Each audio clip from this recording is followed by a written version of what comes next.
Naramdaman mo na ba na kakaiba ka? Tahimik pero gutom sa tagumpay? Paano kung ang pagiging iba mo ang susi sa pera, kapangyarihan, at tunay na leadership? Ito ang mensaheng gusto kong marinig noon. Kapag binalikan mo ang mas bata mong sarili, may mga sandali na gugustuhin mong makausap siya. Gusto mong pumasok sa dati mong kwarto, umupo sa tabi niya, at sabihin ang mga bagay na walang nagturo sa inyo. Hindi yung mga salitang pampalubag loob, kundi yung totoo. Yung magtutulak sa kanya maging disiplinado, malinaw ang isip, at matatag kahit walang pumapalakpak. Ito ang usapan ng isang tahimik na lalaki sa mas bata niyang sarili. Isang lalaking hindi umaasa sa ingay, hindi naghahabol ng atensyon, at hindi nagpapadala sa bisyo o uso. Siya yung tipong nag-iisa kung kailangan, pero hindi nawawala ang direksyon. Hindi siya sunod sa karamihan. May sarili siyang landas. Pero ang ganitong klase ng pamumuhay, may kapalit. Madalas ikaw lang ang nagdedesisyon. Ikaw lang ang bumubuhat ng problema. Ikaw lang ang gumagawa ng paraan para umasenso. At kapag bata ka pa, hindi mo pa buo naiintindihan kung bakit iba ang takbo ng isip mo kumpara sa iba. Noon malakas ako, pero maraming duda. May pangarap akong yumaman at maging leader ng sarili kong buhay, pero hindi ko alam saan magsisimula. Akala ko ang pagiging independent ibig sabihin wala kang dapat hingin kahit kanino. Akala ko ang pagiging tahimik laging tama. Akala ko ang emosyon ay kahinaan. At akala ko kailangan kong patunayan palagi na iba ako. Kung mababalikan ko man ang nakaraan, hindi ko babaguhin ang dinaanan ko dahil yun ang humubog sa akin. Pero bibigyan ko siya ng gabay. Hindi utos, hindi sermon, kundi payo na makakatipid sa oras, lakas at sakit ng ulo. Mga payo na magtuturo kung paano maging malakas sa loob, hindi lang sa panlabas. Sa video na ito, ibabahagi ko ang 6 na aral na sana nalaman ko agad. Mga aral tungkol sa tagumpay, leadership, pera, disiplina at kapangyarihan sa sarili. Hindi ito para baguhin kung sino ka. Ito ay para mas maintindihan mo ang sarili mo, para mas kontrolado ang galaw mo sa buhay. Kung pakiramdam mo minsan hindi ka bagay sa mundo, o parang iba ang takbo mo kumpara sa karamihan, maaring para sa iyo ito. Baka ang payo na ibibigay ko sa mas bata kong sarili ay siya ring kailangan mong marinig ngayon. Bago tayo magpatuloy, kung gusto mong mas maintindihan ang ganitong mindset, basahin mo ang e-book ko na The Art of Discipline.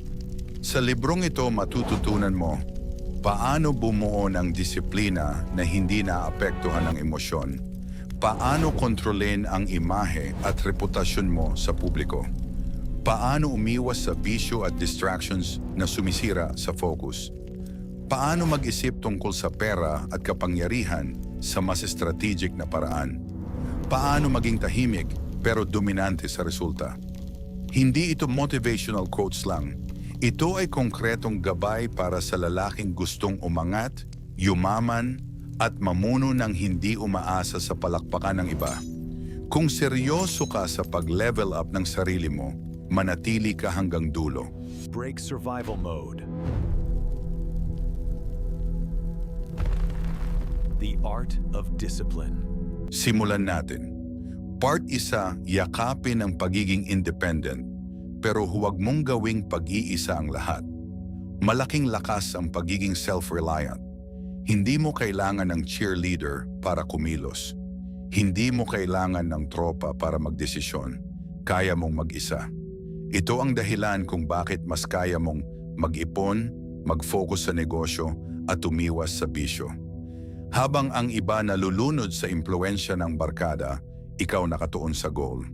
Pero may panganib dito. Noon inisip ko na ang pagiging malakas ibig sabihin sarilinin lahat. Ayaw humingi ng tulong. Ayaw mag-open up. Kahit kailangan na, pipilitin ko pa rin ako lang.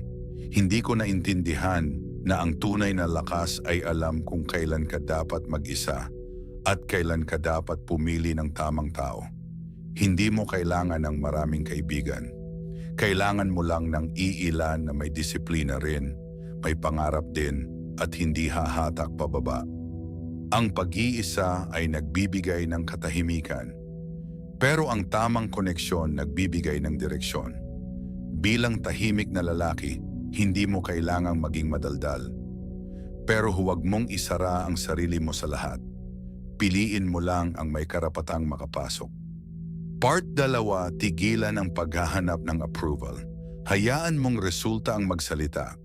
Kahit gaano ka ka-independent, kapag bata ka pa, may parte sa'yo na gustong mapansin.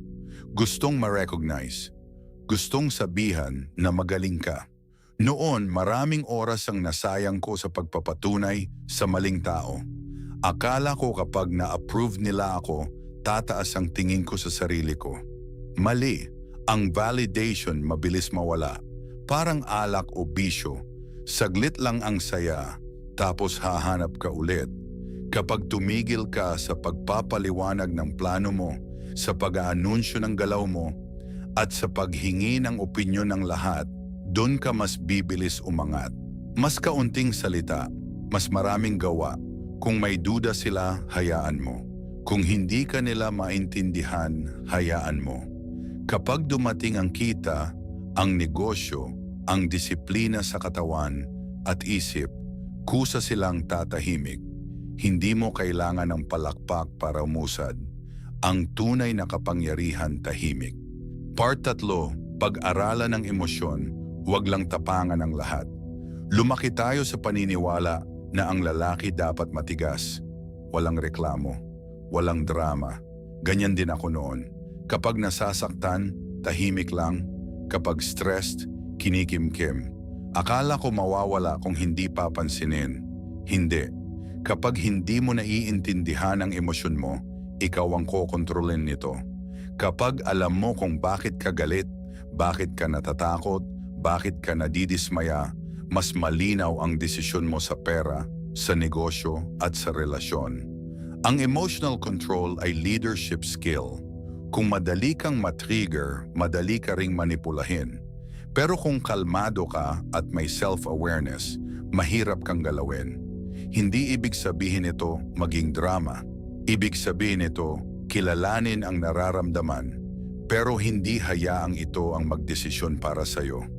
Ang tunay na malakas hindi yung walang emosyon, yung marunong magkontrol nito. Part 4, gumawa ng sarili mong landas. Huwag kopyahin ang blueprint ng iba. Maraming magsasabi kung ano ang dapat mong gawin. Anong edad dapat may ganito ka na? Anong trabaho ang safe? Anong lifestyle ang tama? Noon masyado akong tumingin sa progreso ng iba. Inisip ko na nahuhuli ako, na dapat pareho kami ng takbo. Pero ang totoo, iba-iba ang timeline. Kapag kinopya mo ang buhay ng iba, malamang mapagod ka sa direksyong hindi naman para sa'yo. Ang tahimik na sigma hindi sunod sa uso. May sarili siyang vision. Tanungin mo ang sarili mo, ginagawa ko ba ito dahil gusto ko o dahil ginagawa ng karamihan? Kapag malinaw ang sagot mo, mas malinaw ang galaw mo. At kapag malinaw ang galaw mo, mas mabilis ang pag-angat mo. Part 5, piliin mong mabuti ang circle mo. Quality over quantity. Noon akala ko kailangan kong maging available sa lahat. Kahit pagod na, kahit alam kong hindi align sa goals ko.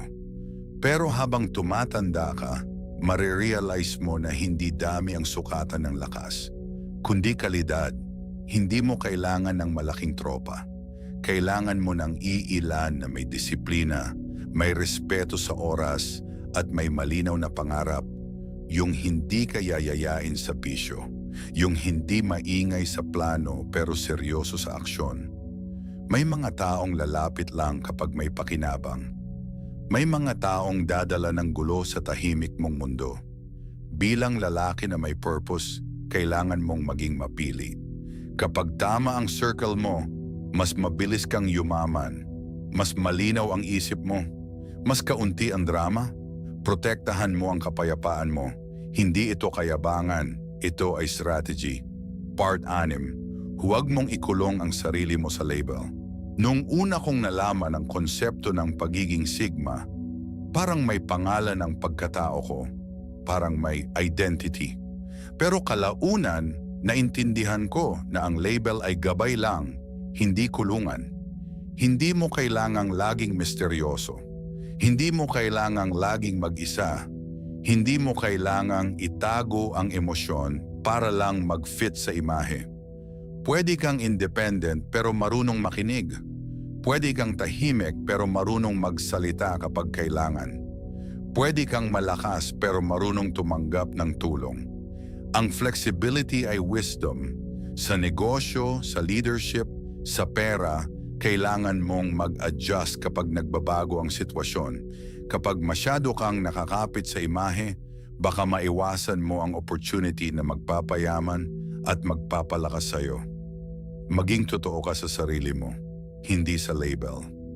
Ending, kapag binalikan ko ang mas bata kong sarili, nakikita ko ang lakas niya. Pero nakikita ko rin ang bigat na hindi niya kailangang dalhin mag-isa.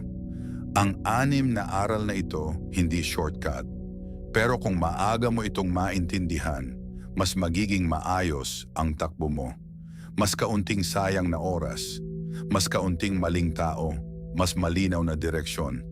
Ang pagiging tahimik na Sigma, hindi tungkol sa pagiging mas mataas sa iba. Ito ay tungkol sa pagkakaroon ng kontrol sa sarili, disiplina sa isip, disiplina sa galaw, iwas sa bisyo, focus sa pagyaman at pag-lead ng sarili mong buhay. Hindi mo kailangan ng palakpak, hindi mo kailangan ng spotlight. Kailangan mo lang ng malinaw na vision at araw-araw na aksyon. Kung nasa punto ka ngayon na naguguluhan, tandaan mo ito, hindi pa huli ang lahat.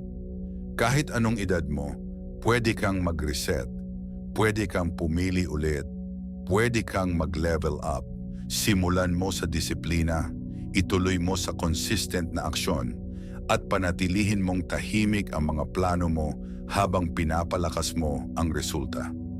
Ang tunay na kapangyarihan hindi sumisigaw. Tahimik itong gumagalaw.